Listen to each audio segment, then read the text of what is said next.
Assalamualaikum warahmatullahi wabarakatuh. Perkenalkan, nama saya Nirana Putri Nica Arvita. Saya mahasiswi dari Poltekkes Kemenkes Pontianak. Saya dari jurusan Kebidanan, Prodi D3 Kebidanan. Di sini saya akan mempersembahkan sebuah video edukasi tentang kesehatan reproduksi ibu nifas dan ibu menyusui. Selamat menyaksikan. Kesehatan reproduksi pada ibu nifas dan menyusui. Kesehatan reproduksi pada ibu nifas dan menyusui adalah suatu kondisi yang sehat yang menyangkut sistem, fungsi, dan proses reproduksi yang telah dilalui oleh sang ibu pada masa kehamilan dan persalinannya yang berat. Perubahan sistem reproduksi pada masa nifas. Yang pertama, involusi uterus. Involusi uterus atau pengerutan uterus merupakan suatu proses di mana uterus kembali ke kondisi sebelum hamil. Proses kembalinya uterus ke dalam sebelum hamil setelah melahirkan disebut. Kedua, involusi tempat plasenta. Uterus pada bekas implantasi plasenta merupakan luka yang kasar dan menonjol ke dalam kafum uteri. Segera setelah plasenta lahir, dengan cepat luka mengecil, pada akhir minggu kedua hanya sebesar 3-4 cm, dan pada akhir nifas 1-2 cm. Ketiga, perubahan ligamen. Setelah bayi lahir, ligamen dan diafragma pelvis fasia yang meregang sewaktu kehamilan dan saat melahirkan kembali seperti sedia kala. Perubahan ligamen yang dapat terjadi pasca melahirkan antara lain ligamen rotundum menjadi kendor dan mengakibatkan letak uterus menjadi retrofleksi. Ligamen fasia, jaringan penunjang alat genitalia menjadi agak kendor. Keempat, perubahan pada serviks. Segera setelah melahirkan, serviks menjadi lembek, kendor, terkulai, dan berbentuk seperti corong. Hal ini disebabkan korpus uteri berkontraksi, sedangkan serviks tidak berkontraksi, sehingga perbatasan antara korpus dan serviks uteri berbentuk cincin.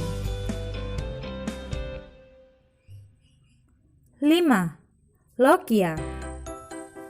Akibat involusi uteri, lapisan luar desi2 yang mengelilingi situs plasenta akan menjadi nekrotik.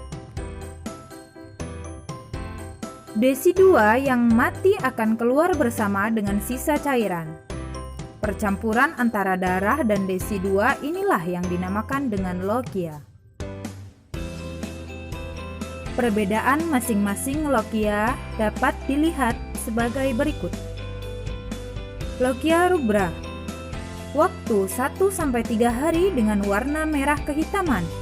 Ciri-ciri terdiri dari sel desi2, vernix sereosa, rambut lanugo, sisa mekonium, dan sisa darah. Lokia sanguinolenta. Waktu 3-7 hari dengan warna putih bercampur merah. Ciri-ciri sisa darah bercampur lendir. Lokia serosa. Waktu 7-14 hari dengan warna kekuningan atau kecoklatan. Ciri-ciri lebih sedikit darah dan lebih banyak serum. Juga terdiri dari leukosit dan robrekan laserasi plasenta. Lokia alba. Lebih dari 14 hari dengan warna putih. Dengan ciri-ciri mengandung leukosit, selaput lendir serviks, dan serabut jaringan yang mati. 6. Perubahan pada vulva, vagina, dan perineum. Selama proses persalinan, vulva dan vagina mengalami penekanan serta peregangan. Setelah beberapa hari persalinan, kedua organ ini kembali ke dalam keadaan kendor. Pada ukuran vagina, akan selalu lebih besar dibandingkan keadaan saat sebelum persalinan pertama. Selanjutnya, perubahan pada perineum pasca melahirkan terjadi pada saat perineum mengalami robekan. Robekan jalan lahir dapat terjadi secara spontan ataupun dilakukan episiotomi dengan indikasi tertentu. Tanda bahaya ketika ibu nifas. Pertama, perdarahan lewat jalan lahir. Yang kedua, keluar cairan berbau dari jalan lahir. Yang ketiga, bengkak tangan, wajah, dan kaki, atau sakit kepala dengan kejang. Yang keempat, yaitu demam lebih dari 2 hari.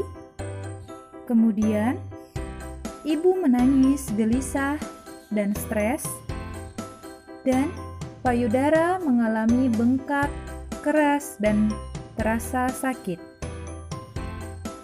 Ingat, jika ibu mengalami tanda bahaya yang telah dijelaskan, maka segera ke pelayanan kesehatan terdekat. Dan jangan lupa untuk berkonsultasi tentang masalah-masalah lainnya.